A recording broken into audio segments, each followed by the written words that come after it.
હાલ ખબરોમાં આગળ વધી બનાસકાંઠાની વાત કરીએ, જ્યાં એલસીબી પોલીસે નેત્રમ શાખા પાલનપુરના સીસીટીવી સર્વેલાન્સની મદદથી અમદાવાદની કુખ્યાત છારા ગેંગના 2 આરોપીઓને ઝડપી પાડી જિલ્લામાં થયેલા 4 એન્ટીડેક્ટ ચોરીના ગુનાઓનો ભેદ ઉકેલી કાઢ્યો છે। આરોપીઓ અલગ અલગ રાજ્યોમાં ફ્લાઇટ મારફતે જઈ તેમજ ગુજરાતના શહેરો અને ધાર્મિક સ્થળોએ પાર્ક કરેલી 4 વ્હીલર ગાડીઓના કાચ તોડી રોકડ રૂપિયા અને કિંમતી સામાનની ચોરી કરતા હતા।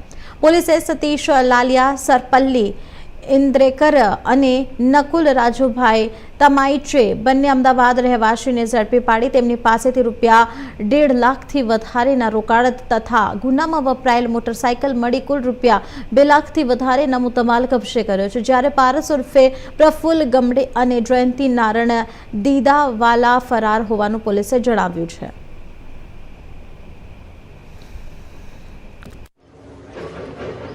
નમસ્કાર, હું પ્રશાંત સુંબે, પોલીસ અધિક્ષક બનાસકાંઠા જિલ્લાના વડગામ પોલીસ સ્ટેશન વિસ્તારમાં છેલ્લા વીકમાં 2 ગાડીના કાચ તોડીને ચોરીના બનાવ બનેલા હતા। આ બનાવના અનુસંધાને એલસીબીની જુદી જુદી ટીમો બનાવવામાં આવેલ હતી અને તે સંબંધિત ડિટેક્શનની કાર્યવાહી શરૂમાં હતી। આ ડિટેક્શન દરમિયાન તે દિવસે અને તેનાથી 1-2 દિવસ પહેલાના સીસીટીવી ફૂટેજ ચેક કરીને લગભગ 500થી વધુ સીસીટીવી કેમેરા ચેક કરીને આરોપીની અને તેના વ્હીકલની ઓળખાણ કરવામાં આવે। આ ઓળખાણ કરતા સમયે જે વિશ્વાસના અમારા કેમેરા છે ગુજરાત પોલીસના, તેની મદદ લેવામાં આવે, નેત્રમ અને ત્રિનેત્રની મદદ લેવામાં આવે અને તેમાંથી ગુનેગારોને આઈડેન્ટિફાઈ કરીને અમદાવાદ ઝોન 4ની જે એલસીબીની ટીમ છે તેના સાથે કોર્ડિનેશનમાં રહીને આરોપીઓને અમદાવાદથી અટક કરવામાં આવેલ છે।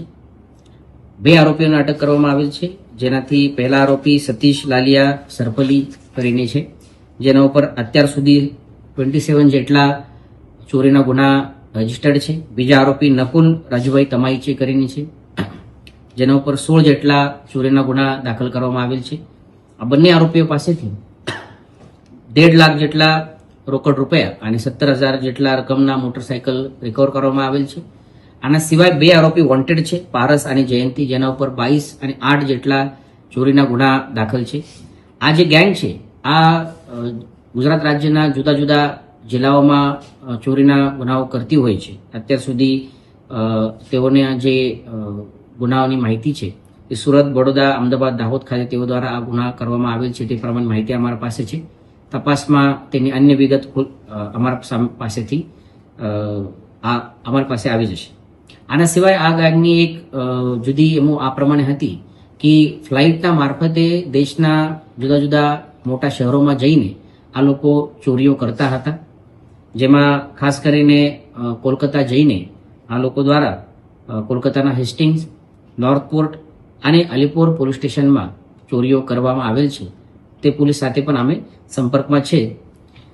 આ ગેંગના પકડવાથી જે કાચ તોડીને ચોરી કરવાની જે ચોરીઓ હતી તેના ઉપર અંકુશ આવે તે પ્રમાણે અમારી અપેક્ષા છે।